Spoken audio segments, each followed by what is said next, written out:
Hey everyone, I'm back with another video, and today I'll be showing you how to get a virtual home button in the likely or unlikely scenario that your home button breaks. So if it doesn't work, you want to go into settings, scroll down to general, tap accessibility, scroll down, tap assistive touch, and enable it. So on as default, it should be open menu for single tap, but we'll be changing that to something else. Let me zoom in here. So instead of open menu, you want to tap on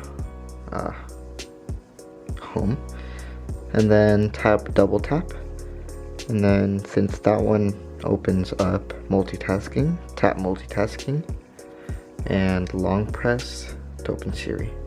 In case you actually want to still keep the menu option, you can change it to open menu. Okay, so now as a demonstration.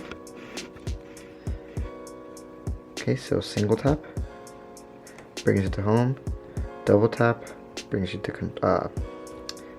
multitasking, and if you hold it, hey Siri, nice to meet you. Hey, Kevin. Okay, I guess I didn't catch that one. Okay, press it to go back home.